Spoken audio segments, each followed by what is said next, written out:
Hello friends, అందరూ ఎలా ఉన్నారు? పెద్ది మూవీ నుండి మన శివ రాజ్ కుమార్ ఫస్ట్ లుక్ అయితే వచ్చేసింది అనమాట.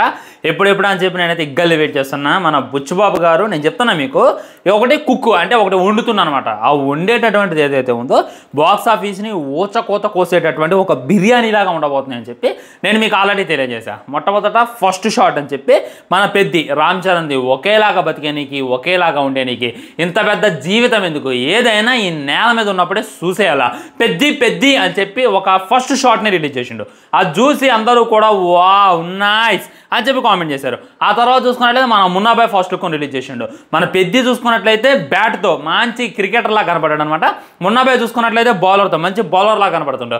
ఈ విధంగా బ్యాట్స్మెన్కి బౌలర్కి జరగబోతున్నటువంటి యుద్ధం అని చెప్పి మనమందరం మైండ్లో ఫిక్స్ అయ్యాను. ఇది ఒక క్రికెట్ నేపథ్యంలో ఎక్కువగా ఉండబోతుంది, క్రికెట్ యొక్క ఘట్టాలు ఈ సినిమాలో ఎక్కువగా చూపిస్తారు అని చెప్పి మనందరం మైండ్లో ఫిక్స్ అవుతున్నటువంటి మూమెంట్లో ఈ విధంగా శివ రాజ్ కుమార్ గారి యొక్క ఫస్ట్ లుక్ని అయితే రిలీజ్ చేశారు. నిజంగా ఆయన ఎలా ఉందంటే, ఇది not just a first look, screen ప్రజెన్స్కి ఒక రూపం ఉంటుంది. స్క్రీన్ ప్రజెన్స్ రూపం దాల్చే మన ముందుకు వచ్చి నిలబడితే ఇట్టాగే ఉంటుందేమో అనేటటువంటి ఫీలింగ్ తప్పకుండా కలిగిద్ది.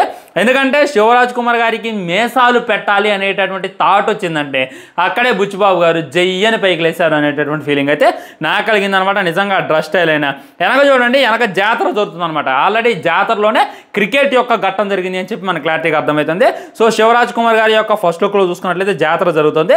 ఈయన అక్కడికి వచ్చేటటువంటి పెద్ద మనిషి అయి ఉండొచ్చు. నేను థింక్ చేసేది ఏంటంటే మున్నా వాళ్ళ డాడీ లేదా మున్నా వాళ్ళ మనిషి అయి ఉండొచ్చు అనమాట. అంటే ఆయన పేరు మనం పలకలేము, అందుకే ఇది చెప్తున్నాను అనమాట. సో ఈయనైతే ఒక పెద్ద మనిషి, ఒక విలన్ లాగైతే మనకు కనపడుతాడు. ఈయన లుక్తోనే ఉచ్చవుతాడు. జస్ట్ సైడ్ నుండి అయితే రిలీజ్ చేసిండు. ఇదే విధంగా ఉప్పిన సినిమాలో రాయన ఫస్ట్ లుక్ మన విజయ్ సేతుపతి లుక్ రిలీజ్ చేసిండు. జస్ట్ ఫస్ట్ లుక్ రాగా రిలీజ్ చేసి దానితో ఉచ్చపోయించి చూపించింది అనమాట ఆ యొక్క క్యారెక్టర్తో సినిమాలో. అదేవిధంగా ఈ క్యారెక్టర్ ఎలా ఉంటుంది అనేటటువంటిది వెయిట్ చేసి చూడాలి అనేటటువంటి ఫీలింగ్ అయితే నాకు కలిగింది అనమాట. నాకైతే ఈ రాజ్ కుమార్ గారు మామూలుగా అనిపించలేదు. ఇంకా గౌర్ నాయుడు అంట పేరు, మామూలుగా లేదు కదా, మోస్ట్ పవర్ఫుల్గా ఉంది అనేటటువంటి ఫీలింగ్ అయితే నాకు కలుగుతుంది. అండ్ రామ్ చరణ్ యాస్ పెద్ది అనేటటువంటిది కూడా టైటిల్ అయితే పెట్టారు. వీటన్నిటి గురించి మనం ఆల్రెడీ డిస్కషన్ చేసినాం. పెద్ది అనేటటువంటిది ఎందుకు పెట్టారు అంటే అక్కడ ఉన్న వాళ్ళందరూ కూడా పెద్ది అనేటటువంటి టైటిల్ కోసం పెట్టుకుంటూ ఉంటారు. కానీ ఆ పెద్ది టైటిల్కి అర్హుడు ఎవరంటే ఖచ్చితంగా మన రామ్ చరణ్. తన యొక్క జీవితం అనేటటువంటిది ఒక అన్ప్రెడిక్టబుల్ అనమాట. అంటే లైక్ తను ఏం చేస్తాడు అనేటటువంటిది తను అనుకున్నదే చేసేస్తాడు.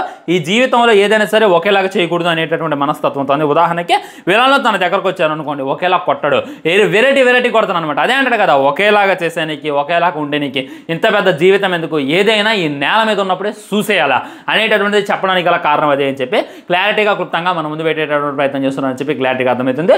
సో ఈ ముగ్గురు క్యారెక్టర్లో ఎలా ఉంటుంది అనేటటువంటి సినిమా అని చెప్పి నేను దిగ్గల్లి వెయిట్ చేస్తున్నాను ఫ్రెండ్స్. మరి మీకే విధంగా అనిపించింది ఈ రాజ్ కుమార్ గారిది? ఈయన మన తెలుగులో సరైనటువంటి సినిమాలు అయితే కనపడలేదు అనమాట. అప్పుడెప్పుడు అంటే అది తెలుగు సినిమా కాదు, జైలర్ సినిమాలో కామెడీ చేసిండు. కామెడీ చేసిన తర్వాత ఎవరైనా అని చెప్పి అందరూ కూడా సెర్చ్ చేశారు. ఆ తర్వాత ఆయన వేద సినిమా చూశాను, అందరూ కూడా ఆయనకు ఫ్యాన్ అయిపోయారు. సో ఈ సినిమా తర్వాత అందరూ ఆయనకు డైహార్డ్ ఫ్యాన్ అవుతారు అని చెప్పి ఇంకా ఇగ్గల్లి వెయిట్ చేస్తున్నాను అనమాట. బుచ్చుబాబు గారు వండేటటువంటి ఈ బిర్యానీ తినడానికైతే నేనైతే ఇగ్గల్లి వెయిట్ చేస్తున్నా ఫ్రెండ్స్. మరి మీరు వెయిట్ చేస్తున్నారు అనేటటువంటిది డెఫినెట్లీ కింద కామెంట్ చేసేయండి. వీడియో లైక్ చేయండి, షేర్ చేయండి, ఛానల్ని సబ్స్క్రైబ్ చేసుకోవడం అసలు మర్చిపోవద్దు. బాయ్ బాయ్, నమస్కారం.